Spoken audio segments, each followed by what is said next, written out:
Aujourd'hui, on a nos 3 courageux qui vont mourir pour ressusciter.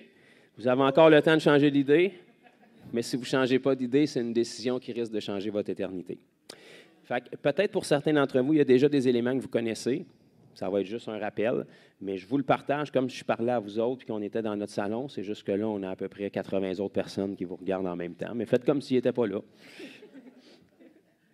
Donc, pour les autres qui connaissent déjà Jésus, bien, ça se peut que ce soit des bons outils pour vous équiper. Okay? Imaginez-vous que je ne suis pas ici, puis c'est vous qui rencontrez un collègue de travail, puis il dit « Hey, ton affaire de Jésus, là, j'ai tout le temps pensé que tu étais un imbécile heureux, mais là, je me rends compte au fil du temps que ta vie semble de bien aller, puis moi, je suis obligé de mettre des fils sur Facebook pour avoir de l'air heureux. Tu peux-tu m'en parler de ton Jésus? Ça m'intéresserait. » Fait que quand vous entendez ça, la réponse, c'est pas « Viens à mon église samedi ». C'est « Viens, on va aller prendre un café, puis je vais te donner l'Évangile. » Okay? Parce que vous n'avez pas besoin de moi pour donner l'Évangile, vous êtes censé être capable de la donner. Puis si vous n'êtes pas capable, là, on vous montre comment la donner. D'accord? Fait que, est-ce que vous voyez ce qu'il y a sur la table ici? Bon, merveilleux. Donc, ça, c'est des cartes. Vous pouvez prendre des sachets de sucre ou n'importe quoi d'autre, des objets, OK? Juste pour être capable d'imager quelque chose. Je commence toujours par ça quand j'annonce l'Évangile aux gens, parce qu'ici, on est au Québec. Ceux qui étaient bien mêlés à matin, là, je vous annonce qu'on est au Québec. Ça, c'est une province du Canada. Puis au Québec, les gens, inconsciemment, sont teintés par la religion. Je ne suis pas obligé de vous dire c'est quelle religion, là. On est en train de se faire renverser par un autre, mais il y a une religion qui a été présente ici au Québec qui a inculqué des notions de Dieu dans la tête des gens, et même si vous êtes totalement irreligieux, ces notions-là sont là. Puis une des pires notions qui est inculquée inconsciemment dans la tête des gens, c'est que Dieu est souverain et qu'il contrôle tout ce qui se passe. Est-ce que Dieu est souverain? Oui. Est-ce qu'il contrôle tout ce qui se passe au Québec et sur la planète en ce moment? Non. Si vous voulez voir quand Dieu est en contrôle, première page de votre Bible dans Genèse chapitre 1. Aussitôt qu'Ève a désobéi, ça a commencé à déraper. Dieu n'est plus en contrôle de tout ce qui se passe. Il est en charge de sa création, mais il n'est plus en contrôle de tout ce qui se passe. Fait que c'est le premier point qui est important à faire comprendre aux gens quand vous leur donnez le message. Fait que je vais m'adresser comme à Chloé parce qu'elle est la plus proche, mais vous allez l'entendre aussi. Chloé, as-tu déjà joué aux échecs? Merveilleux. Vous voyez comment elle a de l'expérience dans la vie. Donc, imagine-toi, Chloé, que ça, c'est tes pions. Je ne sais pas pourquoi on en a juste 3 aujourd'hui, mais on a chacun nos pions. OK? Donc, si pour une raison X, on commence une partie d'échecs, puis c'est moi qui commence la partie, je bouge mon pion. Maintenant, ce serait à qui à jouer? Vas-y donc, voir. Voilà. Maintenant, ce serait à qui à jouer?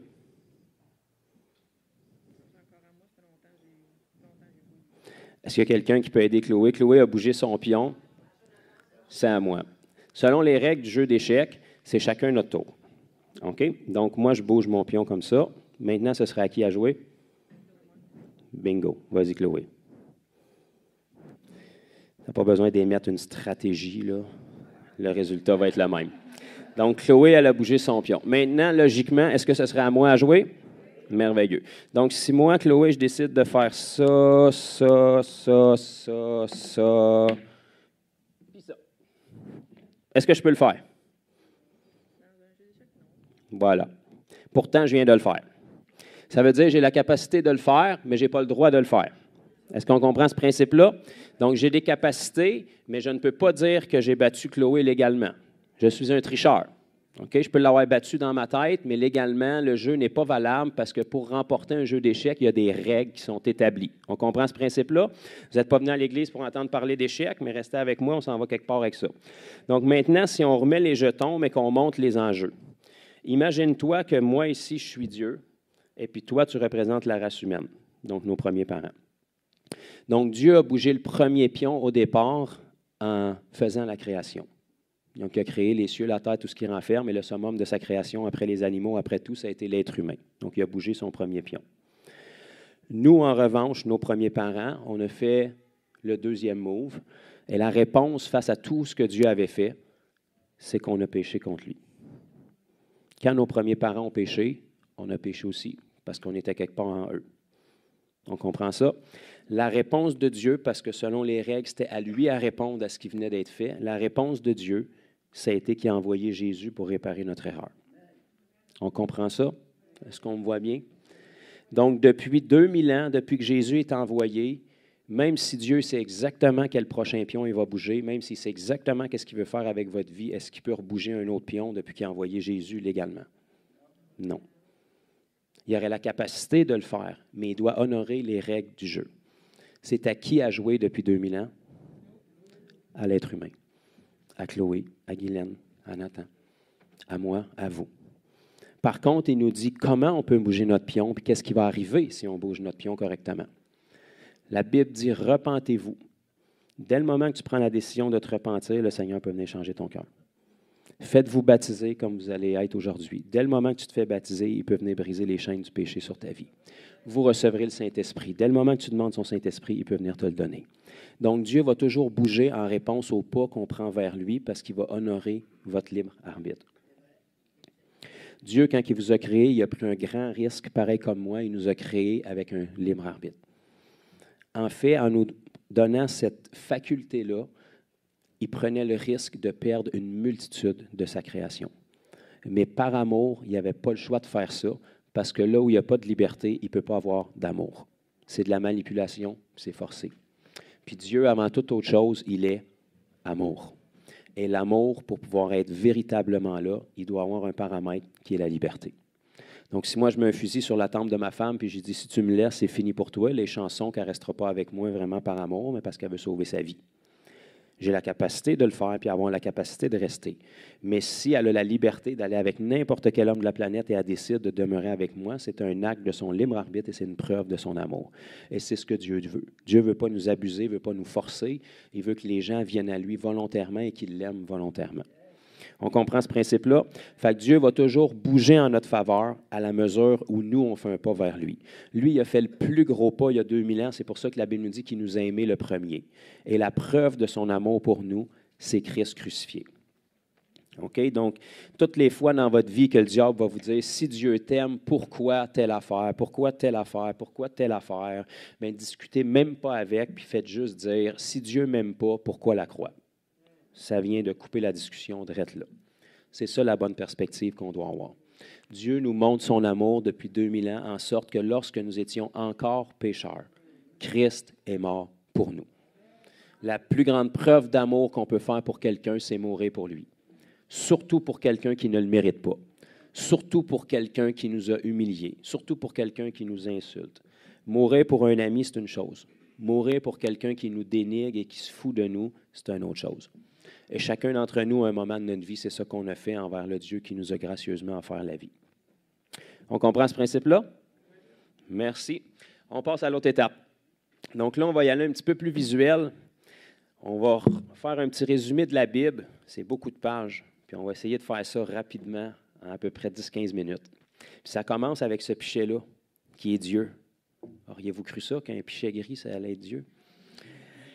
Fait que je ne veux pas insulter Dieu, mais je vous le mets de cette manière-là. Donc, première page de votre Bible, Genèse, qui veut dire le commencement. Ce que la science a pris des millénaires avant de découvrir, Dieu nous le révèle dans la première phrase de notre Bible. Donc, ça a pris des siècles avant que l'être humain découvre que le continuum dans lequel on existe, c'est-à-dire notre vie au quotidien, doit être constitué de 3 choses. C'est-à-dire que ça prend de l'espace-temps, puis de la matière pour qu'on puisse exister. Et ces 3 choses-là doivent avoir été créées simultanément par une force qui est à l'extérieur de ça. Est-ce que j'ai perdu les gens ou vous êtes encore avec moi? Donc, il ne peut pas avoir d'espace à mettre si on n'a pas d'espace-temps dans lequel le mettre. Il ne peut pas avoir de matière à mettre si on n'a pas d'espace dans lequel le mettre. Est-ce que vous saisissez un petit peu ce principe-là? Donc, il fallait que pour qu'on existe comme on existe en ce moment, il y a une force qui est à l'extérieur de tous ces paramètres-là, pour ne pas être influencé par ça, qui crée l'espace-temps.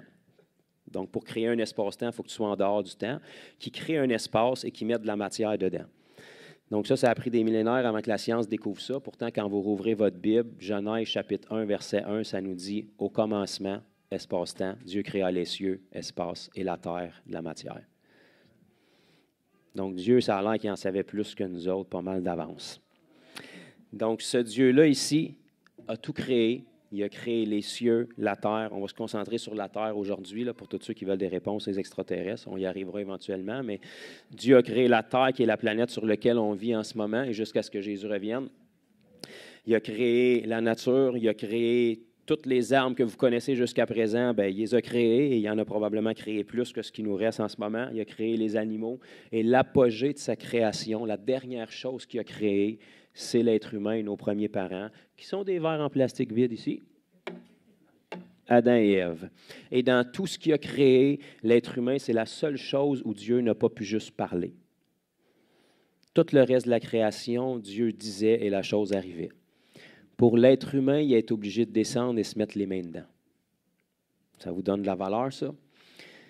Et c'est la seule chose dans tout ce qu'il a créé, incluant les anges et tout ce qu'il y a dans le royaume de Dieu, que la Bible nous dit que ça a été créé à son image et à sa ressemblance. Il n'y a rien dans l'univers, il n'y a rien dans le royaume de Dieu, il n'y a rien ici-bas sur terre qui est à l'image et à la ressemblance de Dieu, à part l'être humain au départ. Donc ça, c'était l'image et la ressemblance de Dieu. Une copie. L'Esprit de Dieu, là que vous voyez, c'est l'Esprit de Dieu qui était dans nos premiers parents, Adam et Ève. Tiens, on va remplir Ève aussi, comme ça, les féministes vont être comblés. Sont-ils égales? S'il vous plaît. S'ils ne sont pas égales, je ne veux pas de commentaires sur YouTube. Donc ça, c'est nos premiers parents, Adam et Ève. Vous savez, Ève, en fait, est juste une autre sorte d'homme. Là. Dieu n'a pas créé un autre but de terre pour souffler dedans parce qu'il ne pouvait pas, parce que l'intégralité et la perfection de Dieu étaient déjà dans Adam. Adam était à l'image et la ressemblance de Dieu. Il ne pouvait pas créer un autre but pour créer Ève. Il a fallu qu'il aille chercher Ève dans Adam, qui était complet à l'image de Dieu. Donc la femme n'est pas inférieure, est juste une autre version de l'image et la ressemblance de Dieu qui a été placée aux côtés d'Adam parce que Adam aurait été tanné de parler que des singes qui étaient passés à hauteur. OK? Fait que vous ne venez pas des singes, allez voir dans la Bible, vous venez de votre Père céleste qui vous a créé à son image et à sa ressemblance. Il les a placés dans un jardin Éden qu'on appelle, qui veut dire délice, qui nous montre le cœur de Dieu. La volonté de Dieu pour ses enfants, ça n'a jamais été que vous creviez de faim, que vous ayez de la misère, que vous soyez malade, que vous n'arrachiez. Il nous a placés au départ dans un lieu où tout était pourvu et parfait. Les délices, c'est ça qu'Éden voulait dire. Et il les a placés ici, vous allez voir ça dans Genèse chapitre 1, versets 26, 27, 28, pour qu'ils puissent assujettir et dominer sur toute la création de Dieu. C'est votre mode d'emploi, c'est pour ça que vous avez été créés, c'est pour ça que j'ai été créé. Vous n'avez pas été créés pour dominer les uns sur les autres, vous avez été créés pour dominer sur la création de Dieu. Donc, Dieu avait son royaume qui était parfait. Il a décidé de créer les royaumes de la terre et d'établir son royaume ici-bas. Et il a nommé des ambassadeurs de son royaume ici-bas qu'il a créé à son image et à sa ressemblance pour que, on va faire un petit cours d'anatomie ce matin, l'image et la ressemblance de Dieu puissent connaître l'image et la ressemblance de Dieu. Vous irez voir dans l'hébreu ce que connaître veut dire. Vu qu'il y a encore des enfants ici, je vais m'arrêter là, mais lorsque Adam connaissait Ève, eh bien, ça reproduisait l'image et la ressemblance de Dieu, qui aurait reproduit l'image et la ressemblance de Dieu, qui aurait reproduit l'image et la ressemblance de Dieu. Donc, à un moment donné, l'image et la ressemblance de Dieu auraient couvert la terre entière. C'était le plan original de Dieu, pour que les royaumes de la terre soient une copie conforme du royaume de Dieu et que les deux continuent à être unis. Donc, l'Esprit de Dieu était en Adam. Tout ce que Adam pensait, tout ce que Adam disait était le désir de Dieu parce que Dieu habitait en Adam. Il était un, il était uni. Il n'y avait pas de confusion, il n'y avait pas de gêne, il n'y avait pas de honte qui était là. D'ailleurs, quand Adam a nommé tous les animaux, ils portent encore le même nom aujourd'hui. Voilà ce que Dieu n'a pas fait quand Adam a nommé un koala. Il n'a pas fait « c'était pas ça ». Non, tout ce que Adam disait, c'est ça qui était. C'est pour ça, d'ailleurs, probablement que c'est Adam qui a nommé les animaux, sinon les araignées se seraient appelées « ou bien « il est cute ». Fait que c'est Adam qui a nommé les animaux, ils portent encore le même nom aujourd'hui. Chloé, tu es aveugle de rire, là? Elle a ri, elle a ri. On a ri d'une église, pouvez-vous croire ça? Donc, tout ce que Dieu pensait, Adam le pensait. Et si ça avait resté comme ça, tout aurait été merveilleux et parfait. Dieu les a placés dans un jardin de délices et il avait pourvu à tout ce qui était nécessaire pour leur nourriture. Ils n'étaient pas obligés de planter, puis de semer, puis de suer, puis de travailler fort pour être capable de se nourrir. Et dans ce jardin-là, il y avait un sel et un poivre, qui l'aurait cru. Donc, il y avait l'arbre de vie et l'arbre de la connaissance du bien et du mal. OK? L'arbre de vie, Dieu dit, vous allez en manger, vous allez pouvoir vivre éternellement avec ça. Fait que la volonté de Dieu, ce n'était pas que vous mouriez jeune, malade et souffrant. Ça n'a jamais été son plan. Dieu a créé l'être humain pour qu'il soit éternel, parce qu'il l'a créé à son image, à sa ressemblance. Et combien est-ce qu'il y en a qui savent que notre Dieu s'appelle l'Éternel? On a été créés pour être éternel, à l'image de notre Père céleste. Donc, cet arbre-là leur permettait de se régénérer pour vous montrer la quantité de vie qu'il y avait dans nos premiers parents, là, après qu'ils ont péché. Adam a quand même eu une vie de 930 ans, déchu sans l'Esprit de Dieu, humain brisé, pour vous montrer la quantité de vie qu'il y avait dans l'être humain. Fait que si l'Esprit avait resté là, il aurait été éternel comme c'était le plan de Dieu. Donc, cet arbre-là leur permettait d'être capable de se régénérer. On se rappelle qu'à cette époque-là, il n'y avait pas de maladie, il n'y avait pas de guerre, il n'y avait pas de souffrance, il n'y avait pas d'infirmité. Donc, c'était simplement pour qu'ils se nourrissent, qu'ils se régénèrent. Si Adam pile sur une roche puis se casse la cheville pour X raison, bien, il est capable de se régénérer et puis on continue. Et il y avait aussi un autre arbre qui s'appelait l'arbre de la connaissance du bien et du mal. Cet arbre-là, en fait, c'était la connaissance du bien et du mal. C'est pour ça qu'ils l'ont appelé comme ça.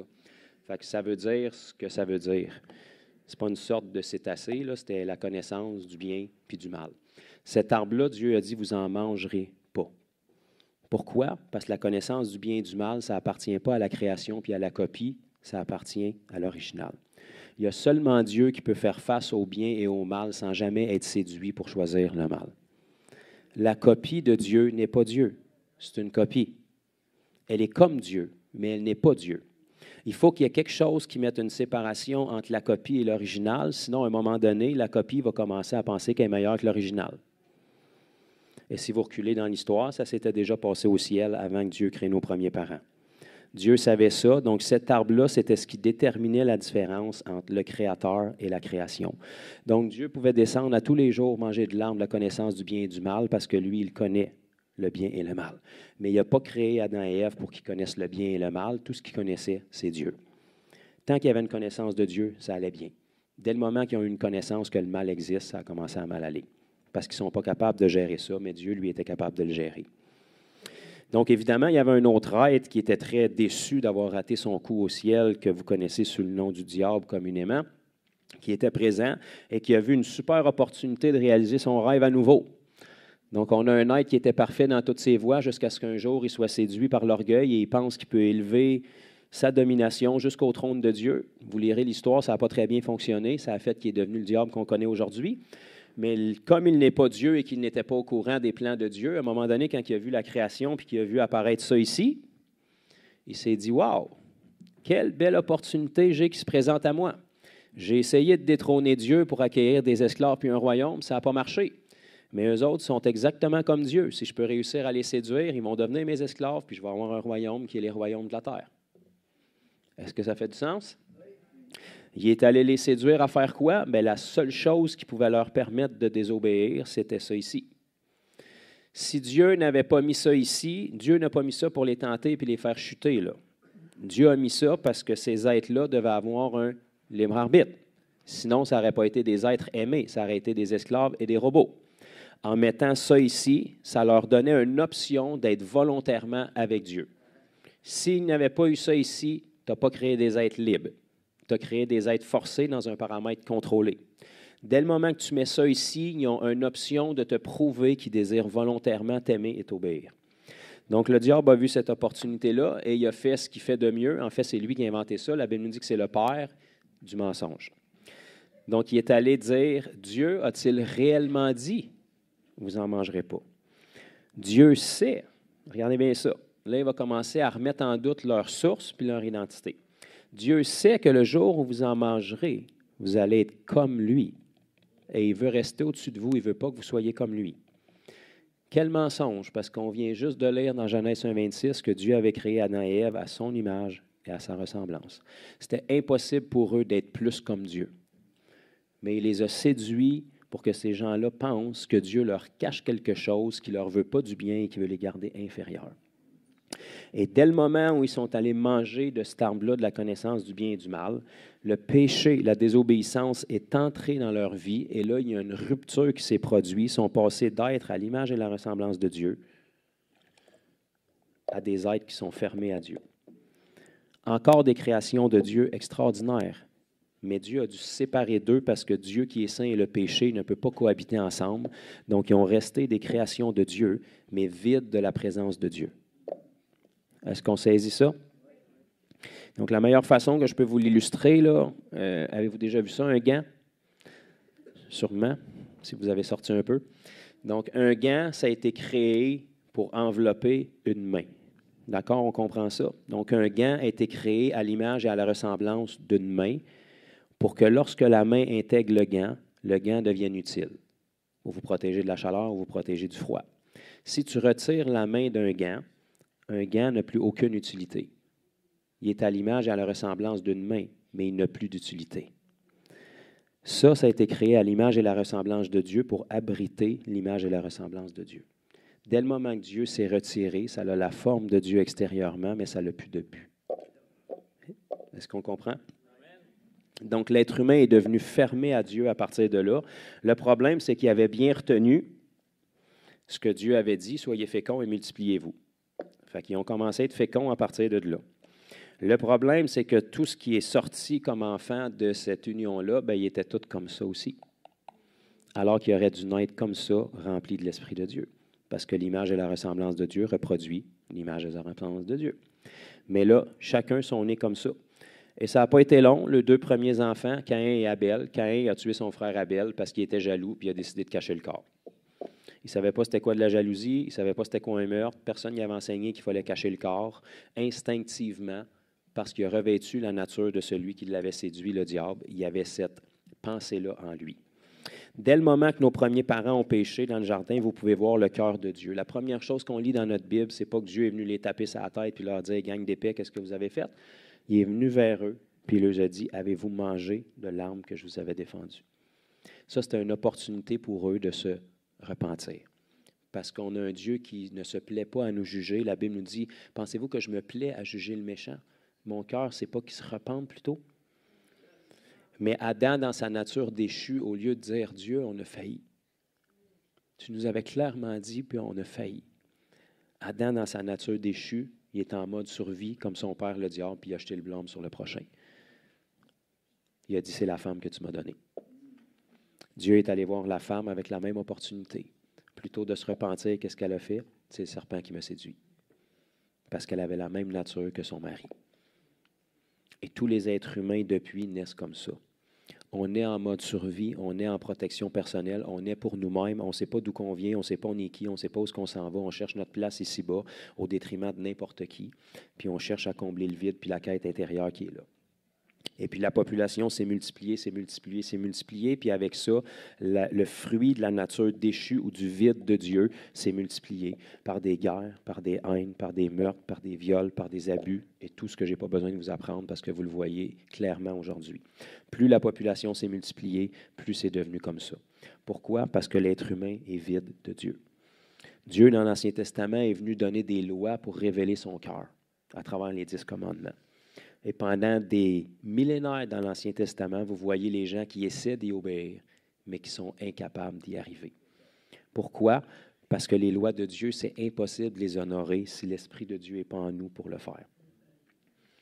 Et l'être humain, dans sa nature pécheur, a commencé à se multiplier. Le péché s'est multiplié et ça a fait ce qu'on voit aujourd'hui. Ce qui fait qu'aujourd'hui, tu n'as pas besoin d'enseigner un enfant à pécher. Il naît avec cette nature de péché-là. Autant un enfant, ça peut avoir de l'air peur quand vous le voyez, puis innocent. Un enfant, lorsqu'il va être à l'âge d'environ 2 ans, 3 ans, vous n'êtes pas obligé de l'enseigner à se mettre en colère, il va déjà se mettre en colère. Vous n'êtes pas obligé de l'enseigner à être hypocrite, il est déjà hypocrite. Vous n'êtes pas obligé de lui enseigner à être jaloux, il est déjà jaloux de ses frères et sœurs. Vous n'êtes pas obligé de lui enseigner à être égoïste, il est déjà égoïste de ses jouets. On trouve ça drôle pour un enfant parce que ce n'est pas alarmant. Mais qui grandissent, puis ses capacités intellectuelles puis physiques augmentent, c'est le même problème qui est là. Ça démontre une nature déchue dans l'être humain qui n'aurait jamais dû être là. Et c'est cette nature-là que Dieu est venu pour régler. Et pour être capable d'expérimenter la grâce de Dieu, il faut réaliser cette nature-là. Tant qu'on pense qu'on est bon et qu'on est une bonne personne, Dieu ne peut pas venir nous aider. Et souvent, on pense qu'on est une bonne personne parce qu'on se regarde à travers des caractéristiques ou des critères humains. Okay? Mais si on se regarde selon les standards de Dieu, la Bible nous dit qu'aucun est bon. Tous ont péché et sont privés de la gloire de Dieu. Quand on réalise la gravité du péché au regard de Dieu, ça va changer notre perspective. Vous savez, le péché, ce qui a l'importance, ce n'est pas tellement l'action, c'est la personne envers qui elle est commise. Prenons le mensonge, par exemple. J'y vais avec quelque chose que vous avez tout commis, même si je ne vous connais pas. Vous avez toutes commis les autres aussi, mais j'y vais avec celle-là. Et je m'inclus là-dedans. Si vous me dites non, bien, vous me prouvez que vous êtes menteur. Fait que... Le mensonge, par exemple. Si moi, je mens à mon bébé qui a 11 mois en arrière, est-ce que c'est bien? Merci. Évidemment, ce n'est pas bien. Est-ce qu'il peut faire quelque chose contre moi? Pas encore. Si je fais le même mensonge à mon épouse, ça peut me coûter mon mariage. C'est rien qu'un mensonge, tout le monde fait ça. Si je fais le même mensonge à un policier, ça peut m'amener en cour. Pourtant, c'est juste un mensonge. Puis si je fais le même mensonge à un juge en cour, ça peut m'amener en prison à vie. Pourtant, c'est juste un mensonge que tout le monde fait. Qu'est-ce qui a changé? L'autorité de la personne envers qui ça a été fait. Plus l'autorité de la personne envers qui le péché est commis, plus la sanction doit être élevée. Et vos péchés puis les miens, pas seulement ceux qui sont visibles, mais tous les invisibles dans vos pensées puis quand personne ne voit, ce n'est pas envers quelqu'un que vous les avez faites premièrement. C'est envers un Dieu qui est saint, qui est pur et qui voit toutes vos pensées depuis votre naissance. Imaginez-vous qu'on vous annonce aujourd'hui que vous êtes un beau prototype de, disons, je nommerai pas de nom, mais des gens qui travaillent fort dans la technologie, et puis que vous êtes une cuvée où à votre naissance, on vous a mis une petite chip dans la tête, puis on enregistre toutes vos pensées depuis votre naissance. Donc, ceux qui sont plus jeunes, vous êtes un peu plus graciés, là, mais disons qu'on prend Chloé, par exemple. Chloé, on ne te l'a pas dit, mais on a retiré la puce aujourd'hui, puis on a toutes tes mauvaises pensées. On a fait un petit clip de 60 secondes. On met ça sur les télés dans les prochaines minutes. 60 secondes, c'est pas long, c'est 1 minute. On n'a pas pris les bonnes, juste les mauvaises depuis ta naissance. Tu es encore jeune, tu devrais être pas pire. Fait que tous tes amis ici vont voir un clip de tes mauvaises pensées. Personne ne les a vues, c'est des pensées. 60 secondes. Ça devrait être correct. Tu es correct avec ça? Non. Elle me dit non. Elle est honnête. La chose est que si on le faisait, probablement qu'en dedans de 10 secondes, elle aurait quitté tellement qu'elle est gênée et qu'elle est mal à l'aise, sachant très bien que chacun d'entre vous, vous avez eu les mêmes, sinon des pensées pires qu'elle. Mais parce que toutes ces pensées seraient mises en lumière, et là, on parle de 60 secondes, elle ne pourrait pas supporter le poids de la honte, sachant très bien que vous êtes aussi coupable qu'elle. Lorsqu'on va traverser l'autre bord, on va comparaître devant un Dieu qui ne connaît pas juste 60 secondes, mais qui connaît l'étendue de toute votre vie, de vos pensées, de vos paroles, de vos actions, et qui, lui, est extrêmement saint. Ça nous démontre qu'on est tous sur le même pied d'égalité, on est tous coupables. Selon la Bible, si tu as brisé un commandement, tu es coupable de tous les commandements. Si tu penses que tu n'es pas meurtrier, quand Jésus est venu, il dit, si tu as une pensée de haine dans ton cœur contre ton frère ou ta sœur, c'est comme si tu étais passé à l'acte et tu l'avais tué. Si tu penses que tu n'es pas adultère et que tu es fidèle, Jésus a dit, si tu as une pensée impure envers un homme ou une femme qui n'est pas ton mari ou ta femme, c'est pareil comme si tu avais commis l'adultère. On fait un vote à main levée? Tout le monde sont coupables devant Dieu de la même façon. Tous ont péché et ont brisé les commandements de Dieu. Fait que là, on se retrouve avec un problème, mais gloire à Dieu, il y a une solution. C'est pour ça qu'on appelle ça la bonne nouvelle. Tous les êtres humains sont coupables et méritent le jugement. La Bible nous dit que le salaire du péché, c'est la mort. Donc, notre salaire pour avoir vécu une vie de péché, c'est la mort. Mais le don gratuit de Dieu, c'est la vie éternelle en Jésus-Christ, notre bien-aimé Sauveur. Donc, en cours de route, quand Dieu a démontré légalement dans l'Ancien Testament que l'homme n'était pas capable par lui-même, si Dieu avait envoyé Jésus avant, il y a des gens dans l'éternité qui auraient pu y remettre sur le nez. Tu n'avais pas besoin de venir mourir pour nous à la croix. Tu avais juste à nous dire comment t'honorer, puis on aurait été capable de le faire. Mais parce que Dieu est parfait dans toutes ses voies, il a pris un laps de temps dans l'Ancien Testament pour leur dire clairement ce qu'il devait faire, pour leur montrer que personne n'était à la hauteur d'y arriver. Jésus arrive en cours de route, la Bible l'appelle le dernier Adam. Lui, il avait quelque chose de différent des autres. Il ne venait pas de la semence qui est la vôtre puis la mienne, celle de notre premier papa, Adam. Fait que je vous annonce qu'on vient tous de là, fait qu'on est tous un petit peu parents, là. Vous étiez quelque part dans Adam, puis vous êtes sortis quelque part dans la généalogie à un moment donné. Fait que vous êtes tous nés de la semence déchue de notre premier père, Adam. Jésus, lui, il n'est pas né de cette semence-là. L'Esprit est venu sur Marie, sa mère, qui était vierge. Je parle au passé, sans blesser des amis d'une autre religion. Elle ne l'est plus. C'est ça. Jésus avait 4 frères et des sœurs, fait que elle ne l'est plus. Mais à cette époque-là, elle l'était. Et l'Esprit a couvert Marie et ça l'a enfanté Jésus. Demandez-moi pas de vous l'expliquer, mais c'est Dieu qui a fait les morceaux de nos premiers parents. Donc, il s'y connaît en reproduction. Donc, l'Esprit est venu sur Marie. Il a placé Jésus et Jésus est né par voie naturelle. Fait qu'il y avait une enveloppe extérieure exactement comme vous. La différence, c'est qu'il n'est pas né comme ça. Il est né comme ça. Rempli de l'Esprit de Dieu. Ceux qui pensent que Jésus était baptisé du Saint-Esprit à son baptême dans le Jourdain sale, là, Jean-Baptiste était rempli de l'Esprit dans le ventre de sa mère. Fait à combien plus forte raison Jésus? Jésus est né comme ça. Être humain comme vous à l'extérieur, mais il n'y avait pas la nature déchue. Il connaissait et il avait une relation avec Dieu depuis sa naissance. Il a grandi en stature et à l'âge de 30 ans, il a commencé son ministère public et il a commencé à prêcher une bonne nouvelle. Vous n'êtes pas obligé de mourir puis d'écoper pour vos péchés. Il y a moyen de vous en débarrasser puis que la dette soit légalement payée. Puis c'est moi qui s'en viens la payer. Pendant environ 3 ans et demi, Jésus a vécu une vie parfaite pour venir démontrer ce qui était le cœur de Dieu à une humanité qui l'avait oublié. Qu'est-ce que Jésus faisait? Il allait de lieu en lieu faisant du bien. Il guérissait les malades pour montrer que la maladie, ce n'est pas Dieu qui veut ça, parce que dans le jardin d'Éden, il n'y en avait pas. Il libérait les captifs. Il chassait les gens qui étaient oppressés d'esprits mauvais parce qu'un être humain, ça n'a jamais été fait pour être la maison d'un démon. Ils ne sont pas supposés d'être dans votre vie, les démons. Ils ont pris la place parce qu'il y avait un vide. Donc, il expulsait les démons par l'autorité de Dieu et il ne faisait que du bien et il annonçait la bonne nouvelle. Vous n'êtes pas obligés d'aller périr pour les péchés que vous avez commis. Il y a moyen de s'en sortir. La récompense de ça qu'on lui a faite après 3 ans et demi, c'est qu'on l'a condamné de la pire mort qui existait à cette époque-là. La crucifixion, on nous le dépeint dans les films avec un petit vêtement, les chansons qui étaient tout nus, donc déjà ça, c'est humiliant. Il a été meurtri, la Bible nous dit, plus que n'importe quel fils de l'homme. C'est-à-dire qu'une fois qu'ils ont eu fini avec lui, on ne pouvait pas reconnaître qui il était. Les Romains fouettaient avec un fouet à 39 mises qui arrachait 39 bouts de chair à chaque fois qu'il était fouetté. On l'a défiguré parce que quand le péché a eu fini avec nos premiers parents, Adam ne ressemblait plus du tout à ce que Dieu avait créé. Donc, il fallait que Jésus soit défiguré à nouveau pour nous restaurer l'image qu'on avait au départ. Jésus a été déchiré pour les maladies de l'humanité et ensuite, il a versé son sang pour la dette des péchés de l'humanité. Donc, je prends encore Chloé qui est gâtée ce matin. Chloé, disons qu'on traverse l'autre côté dans les prochaines minutes. Tu as été une super de bonne fille, tu as vécu une vie presque parfaite, mais toutes tes pensées défilent, toutes tes actions défilent, la comptabilité se fait, puis même si ta vie est courte, tu as pour l'équivalent d'environ 50 000 $ de péché dans ta vie. Tu auras beau t'ostiner tant que tu veux, tu sais que tu les as commis, tous les témoins dans le ciel le savent, tu les as commis, puis Dieu sait que tu les as commis. Le problème, c'est pas Dieu, c'est toi qui es coupable. Tu es arrivé au monde avec rien, puis tu repars avec rien, donc tu arrives de l'autre côté, tu n'as pas la caution, tu es coupable. Le moment où Dieu s'en va rendre le verdict parce que tu ne peux pas payer ta caution puis que le marteau s'apprête à tomber, il y a quelqu'un que tu ne connais pas qui rentre et qui paye ta dette complètement.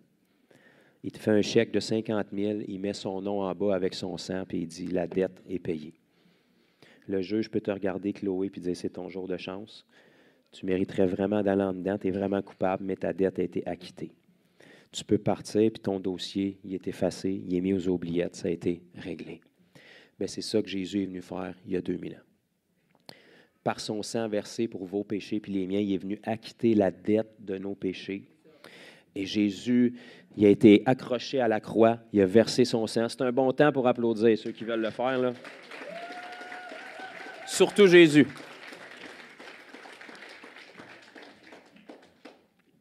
Jésus est venu ici pour nous démontrer ce à quoi ressemble la vie d'un fils ou d'une fille de Dieu. Et il était le premier fils de Dieu depuis notre premier père, Adam. À partir d'Adam, tous ceux qui sont nés sont fils et filles du diable, jusqu'à ce qu'on choisisse d'être adoptés par un nouveau Père céleste. Donc, Jésus est venu pour donner sa vie pour nous, pour être enseveli, et 3 jours plus tard, parce que la mort est le résultat du péché, puis lui n'avait pas péché, il est ressuscité en nouveauté de vie. Et ce qu'il vous demande à vous et à moi, c'est exactement la même chose qu'il a fait. Jésus a donné sa vie, il a été enseveli, il est ressuscité. Il vous demande de donner votre vie par la repentance, ça veut dire renoncer à votre vie. Être enseveli par les eaux du baptême pour qu'on se débarrasse de cette vie-là. Et ressortir en nouveauté de vie pour que l'Esprit puisse venir en vous. Donc, quand vous entendez le message de l'Évangile que quelqu'un porte en lui depuis 2000 ans qui vient vous l'annoncer, peut-être que vous allez vous en moquer, peut-être que vous allez continuer votre vie. Pour ce qui est de votre cas aujourd'hui, de toute évidence, ça a résonné en vous au point que vous avez réalisé que vous n'êtes pas assez bon pour y arriver tout seul, puis vous avez besoin que quelqu'un paye votre dette gracieusement. Quand vous dites oui à ce que Jésus a fait, puis non à votre vie, il y a un changement qui se fait dans votre cœur. Dieu dit qu'il prend votre cœur de pierre et il va mettre un cœur de chair à l'intérieur. Mais dès le moment que la vie de Dieu est là, il faut que vous vous débarrassiez le plus vite possible de votre ancienne vie. C'est le même principe que dans des pays, lorsqu'il y a des catastrophes et que les autorités sont prêtes avec plein de cadavres sur les bras. C'est quoi la première chose qu'on fait pour empêcher l'épidémie de se répandre? On ensevelit les corps. Donc, dès que la vie de Dieu rentre en vous, on veut ensevelir la vieille nature le plus vite possible pour que la personne qui ressorte elle soit maintenant ouverte à Dieu. Et là, la Bible dit qu'il vient mettre son Saint-Esprit en vous. S'il met sur quelqu'un qui est pécheur, ça va vous tuer. Dans l'Ancien Testament, lorsque quelqu'un qui est pécheur touchait la sainteté de Dieu, il tombait raide mort. Dieu ne veut pas ça, il vous aime. Il veut que vos péchés soient enlevés auparavant, que la dette soit acquittée. Et là, vous ressortez tellement blanc comme neige que l'Esprit qui tuait les gens pécheurs dans l'Ancien Testament vient vous remplir et vous donne la vie maintenant. Vous êtes rempli de l'Esprit de Dieu, donc ça fait de vous un mini-Christ, un chrétien, un porteur du Christ. Parce que le même Esprit qui était en Christ habite en vous maintenant. Même si l'enveloppe extérieure est différente puis la génération est différente, c'est le même Esprit. Donc, vous partez avec le même mandat. Vous allez partager aux gens ce que vous avez reçu. Il y a des gens qui se moquent, mais il y a des gens qui croient. Ils renoncent à leur vie, leur cœur est changé, ils ensevelissent leur vie, ils ressortent régénérés et puis l'Esprit de Dieu vient habiter en eux. Puis avant longtemps, on se retrouve avec un mouvement qui existe depuis 2000 ans. Et jusqu'à ce que tout le monde ait eu l'opportunité d'entendre le message, Jésus ne reviendra pas. Et quand le nombre va être atteint, Jésus va revenir recueillir son peuple. Et c'est pour ça que tout ce que vous voyez dans les premières pages de votre Bible, quand tout était parfait, vous allez retrouver à peu près les mêmes termes dans la dernière page de votre Bible, dans Apocalypse 22. Parce que le plan de Dieu était parfait. L'être humain a fait une erreur qui a fait dérailler le processus pendant environ 6000 ans, mais Dieu n'a pas fait d'erreur. Donc, il va restaurer toutes choses comme c'était au départ. Mais Dieu restaure les choses par ordre d'importance. Même s'il aime sa création, même s'il aime la nature, même s'il aime les animaux, ce qui a le plus de valeur à ses yeux, c'est vous puis c'est moi. Donc, la première chose qui vient restaurer, c'est vous. Il se rachète un peuple depuis 2000 ans qui va accéder à la dette qu'il a pleinement payée volontairement avec une décision volontaire. Personne ne les force.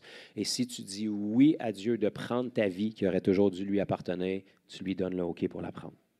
Tu bouges ton pion, il peut bouger le sien. Ce que vous allez faire aujourd'hui pour ensevelir cette vie-là, vous lui permettez de briser l'esclavage du péché et les liens de la chair sur votre vie. Vous lui donnez le OK, même si c'est un acte naturel, il y a quelque chose de surnaturel qui se produit. La première fois que vous êtes venu au monde, à différentes étapes pour chacun de vous, sans nommer votre âge, vous avez reçu la vie physique en passant par un baptême. C'était quand vous êtes sorti de votre maman. Je vous apprends que vous étiez dans de l'eau dans maman. Vous en souvenez peut-être pas, là, mais quand il a crevé ses os, vous êtes sortis. Ce baptême-là vous a donné une vie physique, mais pas spirituelle. C'est pour ça que Jésus a dit que tout homme doit naître de nouveau, naître d'eau et d'esprit. Donc, on doit arriver à un temps dans notre vie où on n'a pas juste la vie physique, mais on réalise qu'on transporte la mort en nous, puis ça, on ne l'amènera pas dans l'éternité. Donc, on doit acquérir la vie spirituelle et on doit passer par un autre baptême sur notre propre décision. Vous avez peut-être été baptisé bébé ou arrosé dans le front. Jésus a dit, celui qui croira et qui sera baptisé sera sauvé. Donc, un bébé ne peut pas croire, un bébé ne peut pas se repentir, un bébé n'a pas commis de péché encore, un bébé ne peut pas être immergé totalement parce que c'est imprudent, puis baptême, c'est ce que ça veut dire dans le grec. Donc, les seules personnes qui appellent un baptême de bébé baptême, c'est la religion puis les hommes qui vous cachinent. Mais devant Dieu, il faut être en âge de reconnaître qu'on est pécheur et d'abandonner notre vie puis réaliser qu'elle n'aurait jamais dû être la nôtre. Puis je termine là-dessus, le plus grand péché de l'humanité, chacun d'entre nous, au-delà de tout ce qu'on a pu faire, c'est d'avoir commencé à croire qu'on a vécu une vie pour nous qui n'aurait jamais dû nous appartenir. On a été créé au départ par Dieu et pour sa gloire, pas pour nous. C'est pour ça que ça va si mal, parce qu'on voit là dans l'étendue de l'éternité, puis on a de la misère à gérer notre nombril, puis on veut gérer la vie des autres en plus. Quand on réalise que ce n'est pas notre vie, on n'a pas le contrôle sur le souffle qu'on vient de prendre, ni sur le prochain qu'on va prendre, puis qu'on lui redonne ce qui aurait toujours dû lui appartenir, on lui dit, Seigneur, je te demande pardon d'avoir vécu quelque chose pour moi qui ne m'appartient pas. C'est ta vie, tu l'as créée avec des plans, des projets, puis je veux que ce soit toi qui reprennes le volant de ma vie.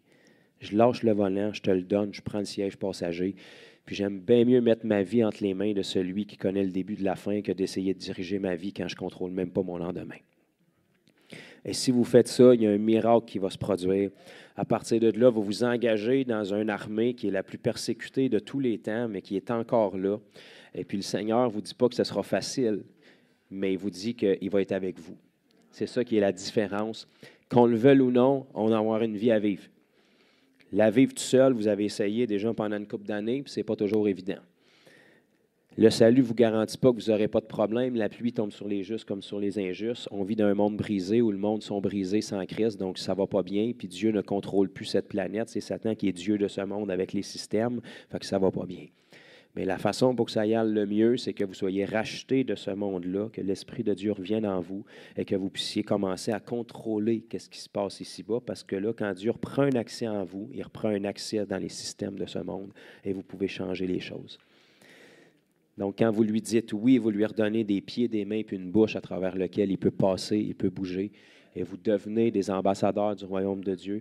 Vous êtes adoptés par le Père que vous auriez toujours dû avoir depuis votre naissance si nos premiers parents n'avaient pas fait une erreur. Lui commence à vous réenseigner comme un bon père. Vous n'êtes plus un esclave, vous n'êtes plus un outil, vous n'êtes plus une poupée qu'il veut utiliser puis jeter après comme le diable fait avec chacun de nous. Vous retombez adopté dans les mains de quelqu'un qui vous aime, qui a une destinée pour votre vie. Et il commence pour la première fois à vous révéler que vous pouvez arrêter de survivre ici-bas, mais vous pouvez commencer à vivre réellement. Vous saisissez le but de votre existence et ce n'est pas pour vous, c'est pour sa gloire. Dieu commence à couler en vous et vous commencez à partager aux gens ce que vous avez vécu. Donc, votre liste d'amis se ramincie. Le monde pense que vous êtes complètement cinglé, mais il y en a qui ont l'humilité d'admettre qu'ils sont en détresse et puis qui veulent entendre la solution que vous avez trouvée. Et c'est comme ça que le royaume de Dieu progresse. Donc, aujourd'hui, si vous dites oui à Jésus dans ce qu'il vous demande, ce que lui-même nous a donné comme modèle, il a donné sa vie, il a été enseveli, il est ressuscité, il vit éternellement, il plaide en votre faveur. Si vous renoncez à votre vie aujourd'hui, vous êtes enseveli, puis vous ressuscitez, vous avez la vie éternelle, et vous avez un Père qui vous tient par la main non seulement pour cette vie ici-bas, mais pour l'éternité après. La Bible nous dit, étant donc justifié. Justifié, ça veut dire juste comme si vous n'aviez jamais commis tous les péchés que vous avez commis. Les seules personnes qui vont s'en souvenir, c'est le diable, les anges déchus, les démons, votre entourage, puis votre cerveau. Dieu puis le ciel n'ont aucune idée de quoi vous parlez quand vous parlez de votre ancienne vie si vous y avez dit oui. La Bible dit que c'est effacé. C'est comme dans la mer de l'oubli. C'est aussi loin que l'ouest et de l'est. Il n'y a aucune idée de quoi vous parlez. Il vous regarde à travers la lentille de Jésus qui, lui, a une vie parfaite. Il voit un petit Christ, un petit Jésus à travers vous. Rappelez-y pas vos anciens péchés. C'est plus dans le système du ciel. Il n'y a aucune idée de quoi vous parlez. Amen. C'est pour ça qu'on appelle ça une bonne nouvelle. On est tous sur un bateau qui fait naufrage comme dans le Titanic. On sait tous qu'on va se planter et que ça va mal aller. Soit que tu essaies d'en profiter au maximum avec le temps qui te reste ou tu réalises qu'il y a quelqu'un qui te tend la main à côté du bateau puis qui veut t'amener d'un autre puis qui te dit c'est gratuit, il y a quelqu'un qui a payé ton billet déjà. C'est à prendre ou à laisser. Si on le prend, c'est Jésus qui paye la dette. Si on ne le prend pas, il va falloir négocier toutes nos erreurs puis nos péchés de l'autre bord, puis la dette va être très élevée, puis elle est la même pour tout le monde. Fait qu'en réalité, au lieu de se dire comment est-ce qu'un Dieu d'amour pour envoyer le monde en enfer, la véritable question, c'est comment est-ce que les gens font pour choisir l'enfer plutôt qu'un Dieu d'amour.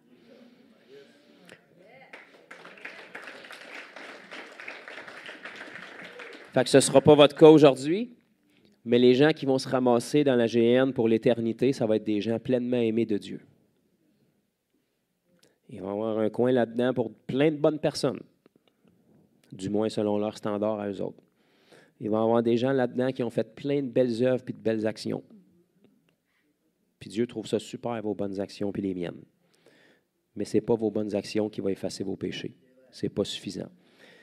Si tu as commis un meurtre, tu auras beau ouvrir 20 orphelinats. Ça n'efface pas ton meurtre.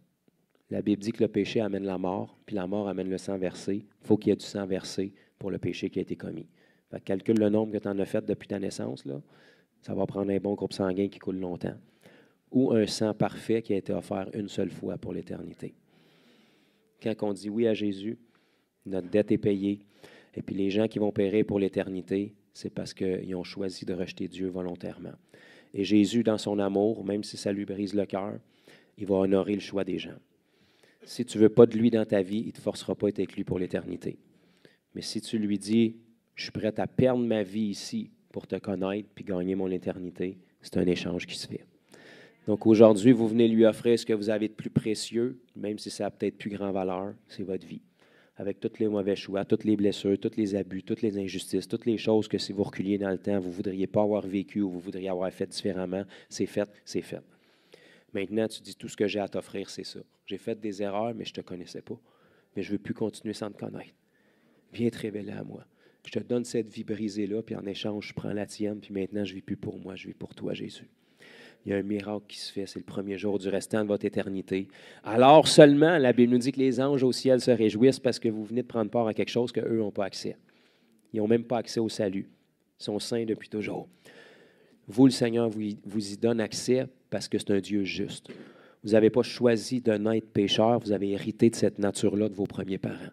Dieu, dans sa justice, devait vous donner l'opportunité, comme nos premiers parents ont eu, de choisir la vie plutôt que la mort. La véritable question, c'est la même qu'il nous pose dans sa parole.